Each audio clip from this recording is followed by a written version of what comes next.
یہ خلاصہ نکلا نا. حضرت آدم کو جو ابو البشر ہے، ہم سب کا باپ ہے، اس کو بشر کو، انسانوں کو جو سب سے زیادہ جو دوسروں پر فوقیت بھی فضیلت ملی وہ علم کی وجہ سے. اور اس کے بعد ہر نبی کو فضیلت ملی ہے علم دین کی وجہ سے. اور ہمارے نبی کریم صلی اللہ علیہ وسلم آپ علیہ السلام کو اللہ تبارک و تعالیٰ نے تمام انبیاء کا امام بنایا، بلکہ آپ کو سید الاولین والآخرین بنایا، رحمت للعالمین بنایا. آپ علیہ السلام کو کیوں فضیلت ملی؟ آپ کو تمام انسانوں پر، سب پر سید الاولین والآخرین، امام الانبیاء والمرسلین. کل قیامت کے دن آپ علیہ السلام کا جو جھنڈا ہے سب سے اونچا ہوگا. آپ کے جھنڈے تیرے تمام اولین اور آخرین ہوں گے، آدم سے لے کر خاتم تک، آخری انسان تک آپ کے جھنڈے تلے ہوں. آپ علیہ السلام سید تمام انبیاء کے امام ہیں، آپ سے پڑھ کر کوئی نہیں. آپ کو کیوں فضیلت ملی؟ آپ کو اللہ تبارک و تعالیٰ نے جو فضیلت دین عطا کی وہ بھی وجہ یہی ہے، وَأَنزَلَ عَلَيْكَ الْكِتَابَ وَالْحِكْمَةَ. آپ پر اللہ فرماتے ہیں، آپ پر اللہ نے قرآن کو نازل فرمایا، حکمت کو نازل فرمایا. حکمت سے مراد آپ کی سنت. آپ کو کتاب و سنت کے علم سے نوازا. وَعَلَّمَكَ مَا لَمْ تَكُنْ تَعْلَمْ. اللہ تعالیٰ نے آپ کو وہ اس علم سے نوازا جو آپ جانتے نہیں تھے. وَكَانَ فَضْلُ اللَّهِ عَلَيْكَ عَظِيمًا. آپ کے اوپر جو اللہ کا فضل ہے بہت زیادہ ہے، کیونکہ ہمارے نبی آخری نبی تھے. اس لیے آپ علیہ السلام کو جو علم ملا ہے نا وہ تمام علوم کے جامع ہے. تمام انبیاء کا بھی علم بھی آپ کے پاس ہے. اور اس کے بعد تک قیامت تک جو ضرورت جو پیش آنی ہے تمام حالات کے مطابق جو آپ علیہ السلام کو جو علم دیا نا وہ علم آپ کا جو علم تھا تمام علوم کا جامع تھا. اولین اور آخرین کا علم آپ کے پاس جمع ہوا. اس وجہ سے آپ علیہ السلام کو اولین اور آخرین کا سردار بنا دیا.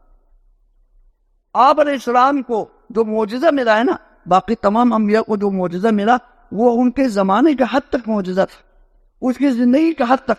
حضرت موسیٰ علیہ السلام کو جو عصا ملا، لاٹھی جو مارتے تھے تو سمندر پہ مارے تو وہاں وہ راستہ بن جاتا تھا، خشک راستہ بن جاتا تھا. وہ جہاں آپ حضرت موسیٰ علیہ السلام پتھر پہ مارتے تھے تو وہاں سے چشمے پھوٹتے تھے. وہ اس کے زمانے کا مسئلہ ہے.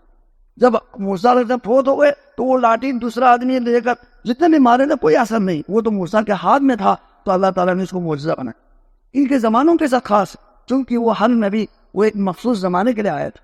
لیکن ہمارے نبی علیہ السلام کو اور بھی بہت سارے معجزات ملے ہیں، لیکن جو آپ کو سب سے جو بڑا معجزہ ملا وہ علم کا معجزہ ملا، قرآن کا معجزہ ملا، جو کہ زندہ ہے، ابھی بھی زندہ ہے، اس کے علوم زندہ ہے، تا قیامت تک محفوظ ہے. آپ علیہ السلام کو جو معجزہ ملا علمی معجزہ ملا.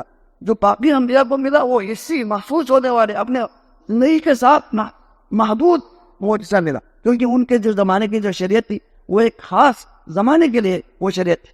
لیکن ہمارے نبی علیہ السلام کا جو شریعت آپ کی شریعت ہے وہ تا قیامت تک ہے. خاتم النبیین، آپ کے پاس کوئی نبی نہیں آئے.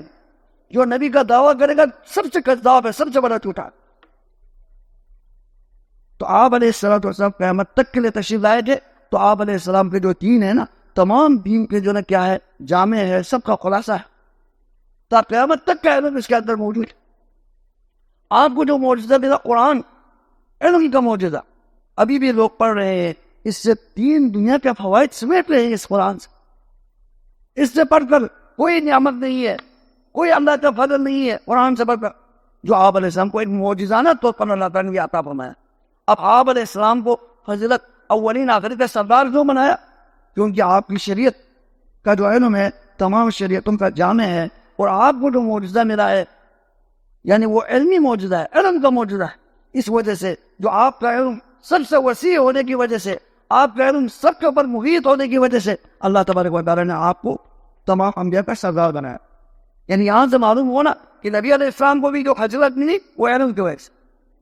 ہم آتے ہیں ہمارے نبی علیہ السلام کی جو شریعت ہے نا، آپ علیہ السلام کو بہت بڑی ایک شریعت قرآن اور سنت کی روشنی میں، قرآن اور سنت کی روشنی میں ہم علم کی فضیلت سمجھنے کی کوشش کرتے ہیں. اگلے پوائنٹ یہ یہاں تک جو باتیں ہوئی نا کہ جو بھی آدم علیہ السلام کو فضیلت ملی وہ علم کی وجہ سے، ہر نبی کو فضیلت ملی علم کی وجہ سے، اور اسی طرح ہمارے نبی علیہ السلام کو بھی جو سب سے افضل جو بنایا وہ علم کی وجہ سے، علم دین کی وجہ سے.